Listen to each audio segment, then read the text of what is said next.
사도신경으로 신앙 고백합니다. 나는 전능하신 아버지 하나님 천지의 창조주를 믿습니다. 나는 그의 유일하신 아들 우리 주 예수 그리스도를 믿습니다. 그는 성령으로 잉태되어 동정녀 마리아에게서 나시고 본디오 빌라도에게 고난을 받아 십자가에 못 박혀 죽으시고 장사된 지 사흘 만에 죽은 자 가운데서 다시 살아나셨으며 하늘에 오르시어 전능하신 아버지 하나님 우편에 앉아 계시다가 거기로부터 살아있는 자와 죽은 자를 심판하러 오십니다. 나는 성령을 믿으며 거룩한 공교회와 성도의 교제와 죄를 용서받는 것과 몸의 부활과 영생을 믿습니다. 아멘. 338장 찬송합니다.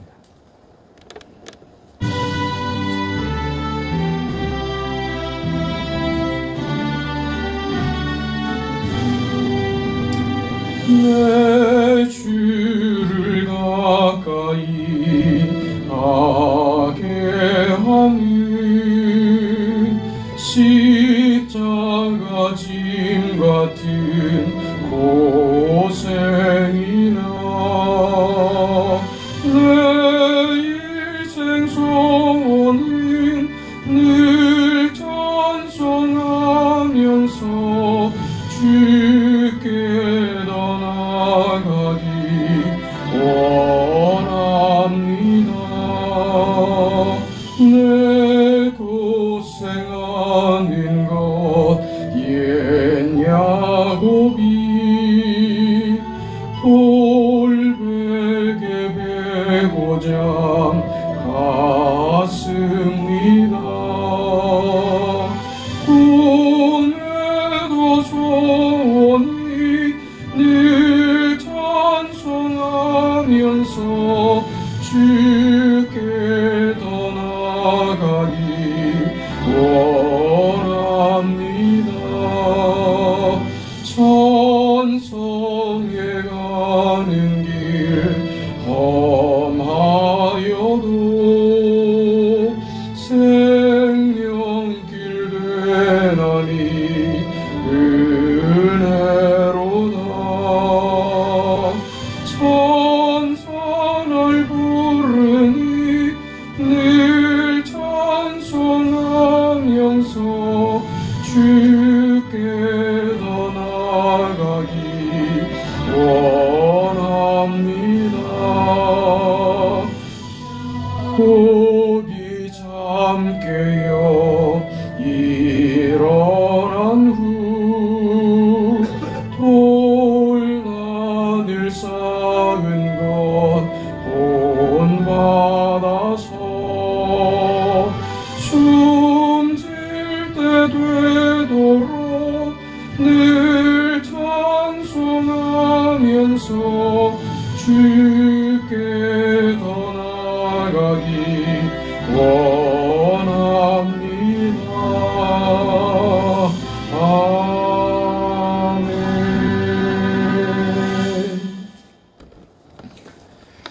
하나님의 말씀 고린도전서 7장 17절에서 24절까지 말씀입니다.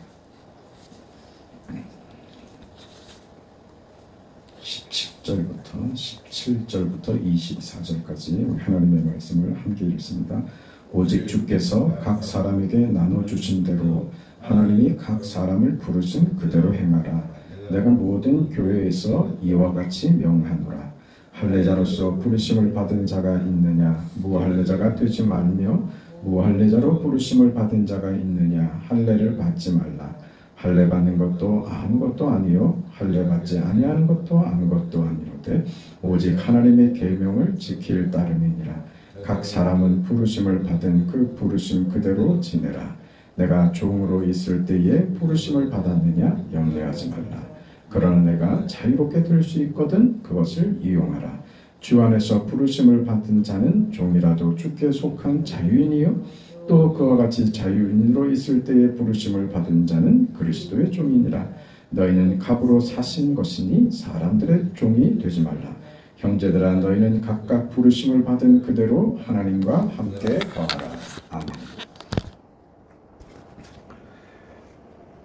우리 지난 시간에도 고린도전서 7장을 먼저 봤는데 고린도전서 7장 본문을 우리가 보면서 결혼을 하는 게 맞는지 안 하는 게 맞는지, 결혼 생활을 어떻게 하는 것인지, 사실 이런 거는 중요한 내용으로 지금 다뤄지는 것이 아닙니다. 오늘 18절을 보면 할례자로서 부르심을 받은 자가 있느냐, 무할례자가 되지 말며 무할례자로 부르심을 받은 자가 있느냐, 할례를 받지 말라, 이렇게 얘기하죠. 아무것도 아니다, 이렇게 얘기합니다. 할례 받은 것도 아무것도 아니고 할례를 받지 않은 것도 아무것도 아니다. 다만 하나님의 계명을 지킬 뿐이다. 거기다가 21절을 가면 네가 종으로 있을 때 부르심을 받았느냐, 염려하지 말라. 그러나 내가 자유롭게 될 수 있거든 그것을 이용해라.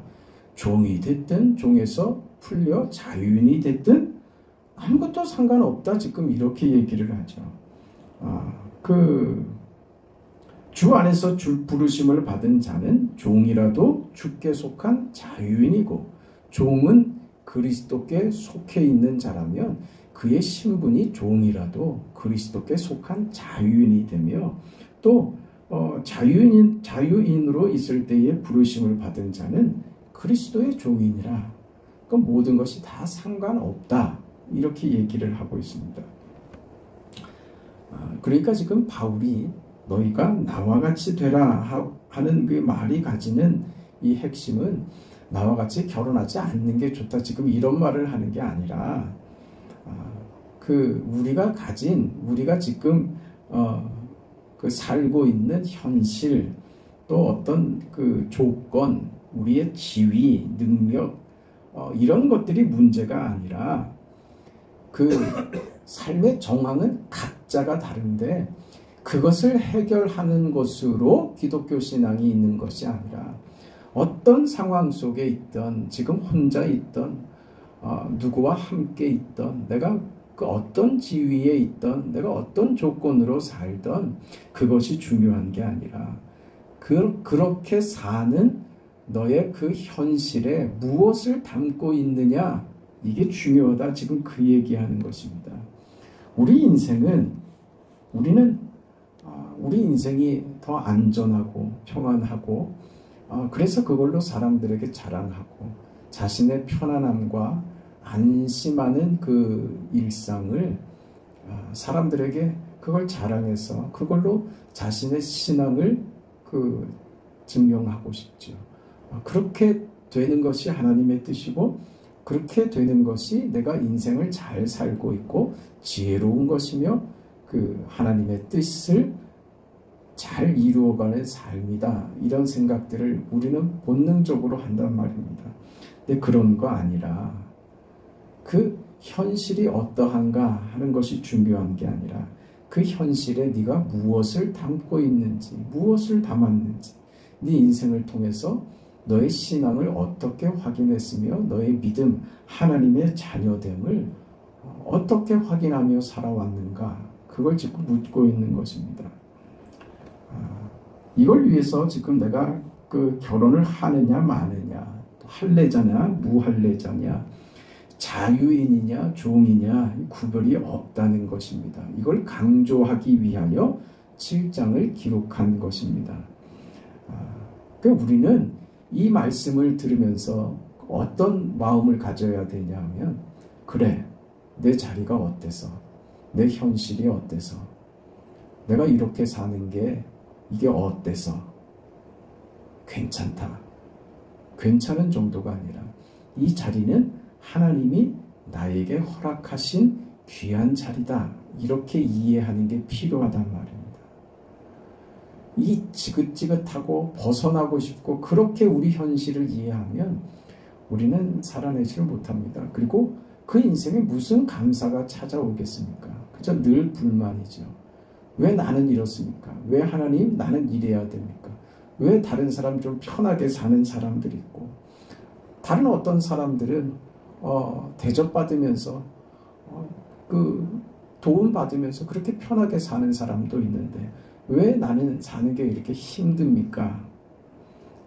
그런 얘기는 오늘 성경을 보면서 그런 얘기는 할 수 없게 되는 거예요. 바울은 나와 같이 되기를 원한다고 하는 것이, 그 나와 같이라는 것은 바울이 혼자 사는 것을 얘기하는 것이 아니라 그가 그 살고 있는 그의 형편과 그 어떤 정황 속에서도 그가 그 삶에 그가 아무것도 아닌 것 같고 맨날 도망다니고 쫓겨다니고 죽을 뻔하고 그 사람들이 보기에 뭐 남자답고 뭐 그 위용이 있으며 그런 삶과는 전혀 다른 도망다녔잖아요. 네?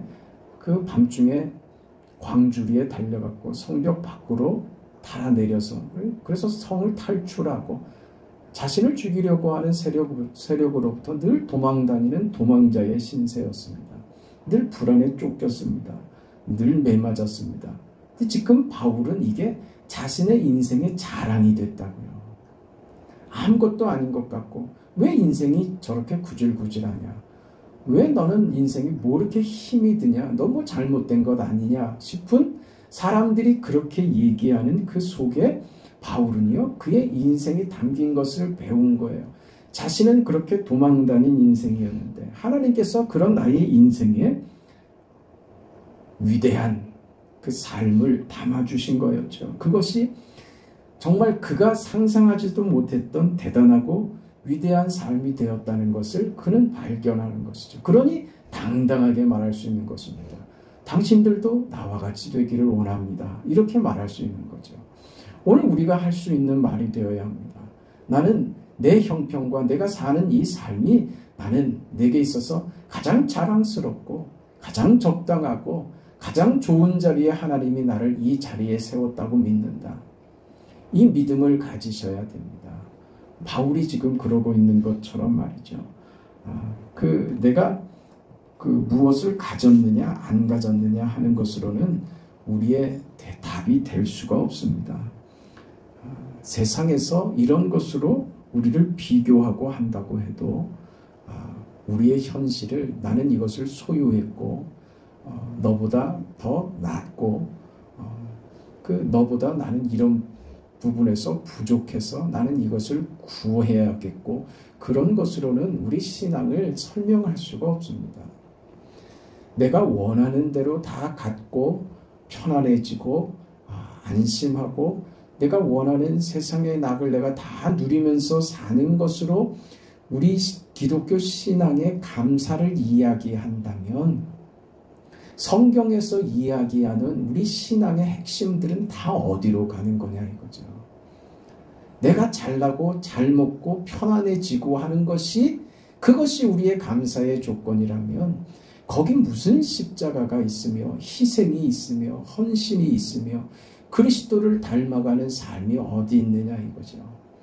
성육신의 삶이나 십자가의 죽음이 그 사람의 삶에서 투영되는 것으로 그 사람의 감사가 우리 삶에 하나님께서 일하시는 역사를 감사하고 감격할 수 있는 것인데 내가 원하는 대로 잘 먹고 잘 사는 것으로 감사의 조건을 삼겠다고 하면 우리는 얻을 것이 아무것도 없습니다. 기독교 신앙은 절대 그 자리에 감사가 있는 것 아닙니다. 그래서 못 살아야 된다, 궁상으로 살아야 된다 그런 말 아니라는 건 아시죠? 어떤 상황이라도 우리는 그 삶의 최선을 다할 뿐이죠. 자신이 본인이 게을러서 아무것도 안 해서 겪는 어떤 경제적인 어려움이라고 하면 그건 자신이 열심히 노력하고 수고해서 해결할 문제이지 그걸 하나님이 주신 무슨 자리이며 그 자리에서 자신이 무슨 연단을 받고 그렇게 이해하면 안 되죠. 우리는 우리 삶에 열심을 다할 뿐입니다. 그러다가 먹을 것이 없고 힘들어지니까 그럼 어떻게 해요? 노력해야죠. 열심히 노력해야죠. 그걸 갖고 기도해서 뭘 얻어내고 그건 신앙 아닙니다. 그건 신앙 아닙니다. 하나님께서 하나님의 일 열심히 하면 그 먹고 사는 문제는 하나님이 책임지신다. 그런 식의 논리는 성경에 없습니다.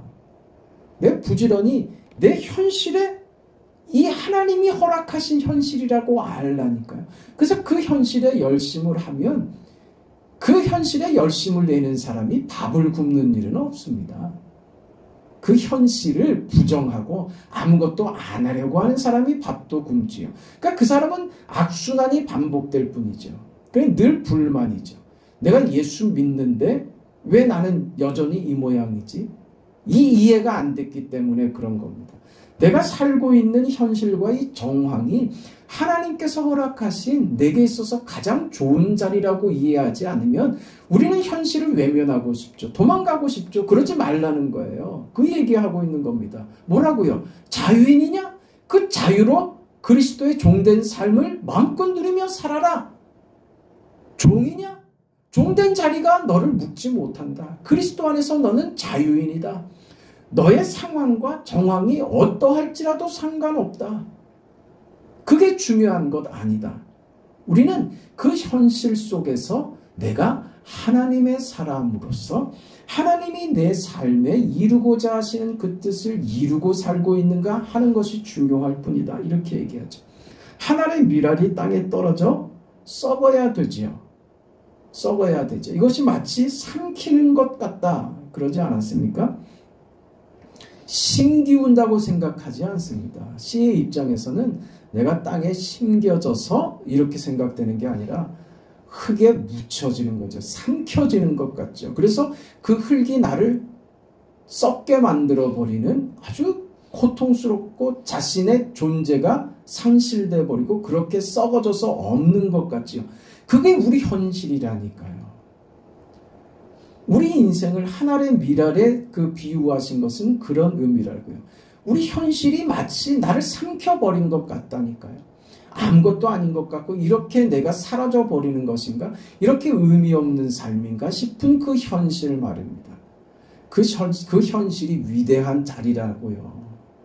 그걸 놓치면 우리는 사는 게 재미없습니다. 그 삶에서 하나님의 은혜나 하나님이 내 삶 속에서 무엇을 이루시려는지 우리는 다 놓치고 맙니다. 삼켜지는 것 같고 썩는 것 같은데요. 실상은 어떻게 됩니까?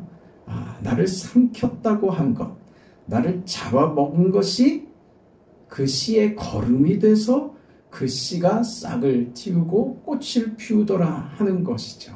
그게 우리 인생입니다. 이게 무서운 말씀 아닙니까? 네? 우리를 삼키려는 것 같은 세상과 우리 현실 속에서 우리는요, 꽃을 피우는 인생들이 된다는 말입니다. 그런데 왜 그 자리를 불만하며, 왜 원망하며, 그 자리에서 벗어나려고 도망하려고 하느냐, 그거죠. 이 사람만 없으면 내가 날개를 단 것 같을 텐데 하는 그 자리입니다. 이것만 바뀌면 내가 좀 편해질 텐데 하는 바로 그 자리요.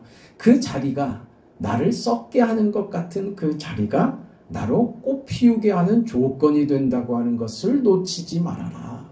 지금 오늘 성경이 우리에게 하고 싶은 얘기입니다. 하나님은 지혜로우신 분이며 하나님은 선하신 분이며 하나님은 언제나 옳습니다. 그 하나님께서 우리 인생에 가장 좋은 것으로 허락하시는 나의 아버지가 되심을 믿습니다. 그렇다면 하나님께서 허락하신 오늘 우리의 자리는 내가 꼭 피워야 할 복된 자리가 되도록 해야 할 것입니다. 그렇게 허락된 자리라는 것을 이해해야 할 것입니다.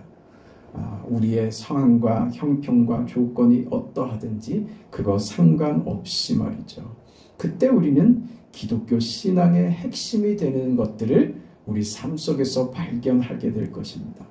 거기서 감사가 나오고 거기서 하나님께서 내게 약속하신 것이 얼마나 귀하고 위대한가 하는 것을 보게 될 것입니다. 그 안에서 진리가 무엇인지 배우게 될 겁니다. 그 예수의 십자가의 죽음과 부활이 그 나의 그 현실 속에서 내게 얼마나 큰 위력을 발휘하는지 보게 될 것입니다. 하나님이 우리에게 약속하신 승리와 함께 하심에 대한 그 소망으로 하루하루를 살아가야 할 것이고 우리의 인생을 돌이켜보며 우리 삶을 앞으로 어떻게 더 잘하게 할 것인가, 어떻게 커 나갈 것인가 하는 것을 소망하고 기대하며 하나님 앞에서 살아야 합니다. 성경의 약속들을 기억하세요. 그리고 하나님께서 우리 인생을 반드시 승리케 하신다는 사실을 믿고 그 믿음 가지고 하나님과 손잡고 우리 인생을 어떤 불만과 불평도 없이 이 인생을 살게 하신 하나님, 이 현실에서 하나님을 바라보며 믿음으로 설 수 있게 하신 나의 아버지, 그 하나님 앞에 내가 드릴 것은 감사요. 내 인생이 얼마나 위대하고 영광스러운가 하는 것을 발견하게 되는 감격뿐입니다. 이 인생을 살아가시죠. 오늘 거룩한 주일에 이 하나님을 만나고 우리 삶에 하나님의 그 역사하심과 복 주심을 날마다 경험하는 저와 여러분이 되시기를 축복합니다. 거룩하시고 자비하신 영광의 아버지 하나님, 은혜와 사랑을 감사드립니다. 우리의 관심은 눈에 보이는 현실이며 우리의 자리와 우리의 조건들이 어떻게 더 좋게 바뀔 수 있기를 기대하고 그것이 예수 잘 믿고 그것이 복받은 삶이라고 자꾸 우리가 지어내고 그렇게 착각하는 것으로 신앙의 길을 오해할 때가 너무나도 많습니다. 자비하신 아버지 하나님이여, 하나님께서 먼저 그의 나라와 그의 의를 구하는 인생, 하나님을 위하여 살며 우리 인생의 가치가 어디 있는지 알아 하나님을 나의 왕으로 우리 인생을 살아가라고 하시는 그 명령을 받은 자로서 이 땅을 살게 하심을 감사합니다. 그 인생을 사는 자에게 모든 것을 더하시는 하나님을 만나게 하여 주시옵소서. 세상의 것으로 보상하시는 하나님보다 훨씬 더 큰 이 인생을 살아갈 수 있도록 먼저 그의 나라와 그의 의를 구하는 하나님의 자녀된 인생을 이 땅에서 살아갈 수 있도록 힘주시고 은혜 주시고 함께 하시며 도와주셔서 우리의 걸음을 인도하시는 전능하신 하나님을 만나게 하여 주시옵소서. 그리하여 늘 우리 삶 속에서 승리와 영광과 감사와 감격과 감동만이 넘치는 그런 우리의 생애가 되도록 하나님 도와주시옵소서. 우리에게 허락한 생애와 교회와 우리 하나님께 예배하는 우리의 모든 그 예배 위에 하나님만이 영광 받으시는 귀한 삶을 경험케 하옵소서. 예수님의 이름으로 기도합니다. 아멘. 하늘에 계신 우리 아버지여, 이름이 거룩히 여김을 받으시오며 나라가 임하시오며 뜻이 하늘에서 이루어진 것 같이 땅에서도 이루어지이다. 오늘 우리에게 일용할 양식을 주시옵고 우리가 우리에게 죄 지은 자를 사하여 준 것 같이 우리 죄를 사하여 주시옵고 우리를 시험에 들게 하지 마시옵고 다만 악에서 구하시옵소서.